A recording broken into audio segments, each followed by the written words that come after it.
Muri Zimbabwe makadiko kumatima nenyika kwese kwese kwamungadai muri. Zita ndinonzi DJ T1. Nasi tiri pano ndofunga muri kuona panapa ndina mama vandakagara nawo vari pano watoda kuti timbonzwe kuti dambudziko ravo rakamira sei. Sezvandinogara ndichitaura mazuva ese kuti chawira inini chawira iwewe, chawira iwewe chawira inini. Saka sevana veZimbabwe tinofanira kubatsirana. Saka regai tipinde munyaya yedu timbonzwe kuti mama dambudziko ravo ndirei, zvakamira sei. Mama makadii? Ndiri pangu makadiwo. Ndinofara mama. Zita ndiani? Ndinonzi Matilda Murau, ndogara muMautius panamba 5 Makoni. Okay. Alright, ndinotenda mama. Mungatitsanangudzirewo mama muchidimbu kuti dambudziko renyu rakamira sei uye zvakatanga sei? Dambudziko rangu rakamira rakadai. Muna 2010 ndakarohwa nemota nemunhu anga ari kudzidziswa driver nemurume wake. Motika iyo yanga yakatomira. Muridzi anga ari mota wacho akanditsika, anga akagara mumota akatozembera chidrive. Makumbo ari kunze dhoo rakashama. Saka inini semunhu airarama nekutengesa, ndaibva angotengesa kwakutopfuura nchiti motika yakadini yakamira. Saka handizivi kuti akasimudza sei motika, ndangoti furatire. Ndakazongonzwa vanhu voita ruzha. Pandakacheuka akabva anditsika nemota ruoko rwangu rwekuleft negumbo racho rekuleft. Zvobva zvadimbuka zvese. Gumbo ndakaiswa simbi ikanzi inobviswa after 2 years, asi ndakatadza kutobviswa simbi iyo nenyaya yekushaya mari. Ruoko rwakadimbuka, handinazokwanisa kuiswa simbi kusvika nanhasi.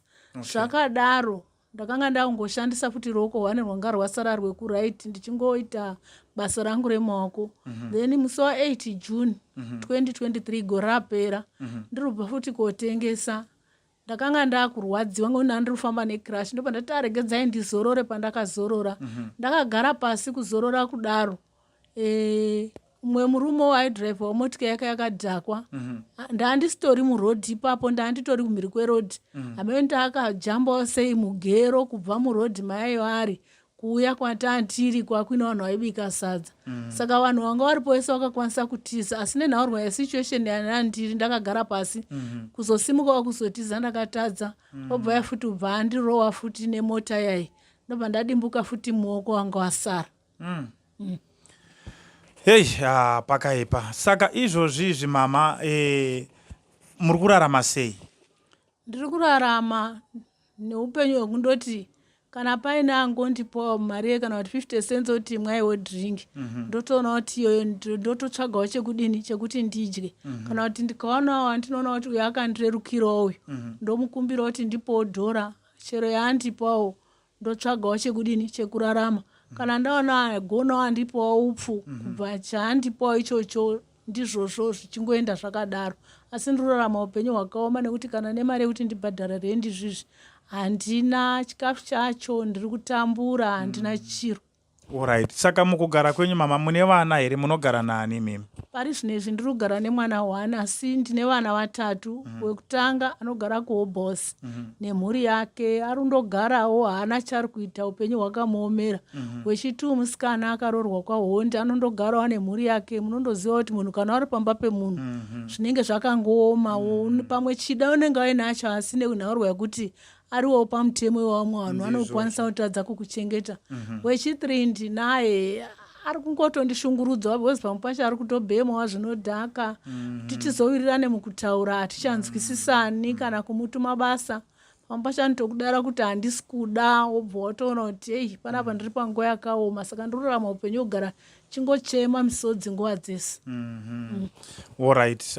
Tinotenda mama nekutsanangura kwakadaro.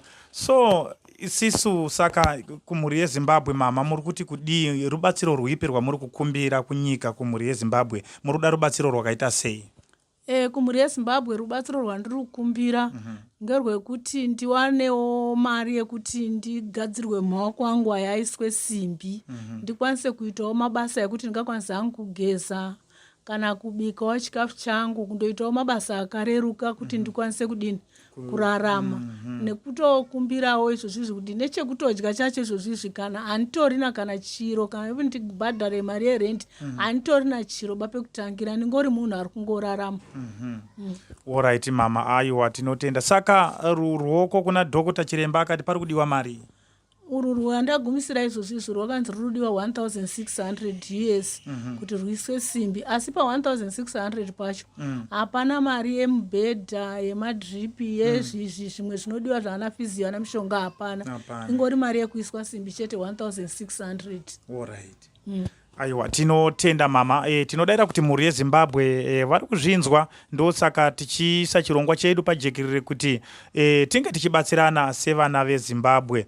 Mhuri yeZimbabwe ndo nyaya iripo, ndo mamiriro akaita nyaya. Ndofunga muri kuzvinzwa kutsanangura kuri kuita mama. Chikumbiro changu neshuwiro yangu ndeye kuti ngatibatsirane sevana veZimbabwe, ngatizamewo nepatinogona, pona anenge aine achikwanisawo anonzwa mweya wake kusundwa naMwari kuti arega ndibatsirewo neapa. Kana rinyava dhora iroro tinorida, zvinoitawo kuti tiende pane chimwe chidanho. So mama, vanhu vanokubatai papi vanenge vachida kukubatai? Panamba dzangu 077 97 1898. Alright. Aiwa, tinotenda zvakare. Namba tichadzisa paskrini ipapo. Vanenge vachida kuvabata mama, vanenge vachida kuvabatsira vakasununguka, muri pa WhatsApp? Handisi. Alright, hazvina mhosva. Tichaisa namba 2 dzinenge dziripo paskrini dzepa WhatsApp, nedzimwe dzavo vanenge vachida kuvafonera direct. Mama vari kuti vanogara kuma OTS. Saka tinotenda mhuri yeZimbabwe, ngatibatsiranei sevana veZimbabwe. Kune vanenge vabatsira tichadzoka zvakare pamberi penyu tichikuudzai kuti no, pari zvino takwanisa kuwana chakati nechakati nechakati. Saka tinokutendai mhuri yeZimbabwe. Thank you very much kune avo vachabatsira. Mune here mama mamwe mashoko amuri kufungidzira kuti masirira munoda kuti mhuri yeZimbabwe izive? Ndino mashoko angu engoti batsiro anhu mhuri yeZimbabwe ndiri kukumbirawo kuti mundibatsire, ngokuti ndiri munhu uya airarama nekudini, nekutengesa. Asi pari zvinezvi handichakwanisi kuita mubato wemaoko. Even wakanditsika wacho hatitomhoresani. Wekutanga akabva atiza kubva aenda kuSouth Africa nemhuri yake, wechitu wacho arimo, togara tese mulocation. Asi kana kundiona kana kumhoresana hatitomhoresani, tatova mhandu nemhandu. Saka ndiri kungokumbirawo kuti mhuri yeZimbabwe dai mandibatsirawo ndikwanisawo kuitawo hangu mabasa emaoko, ndikaonawo kurapwa maoko angu, ndoonawo chekudya, kana ndikazowanawo mari yekuti ndingakwanise kuhodhawo zvokuti nditengese, ndongorarama hangu ndichingodaro. Alright. Aiwa, tinotenda mama. Thank you very much.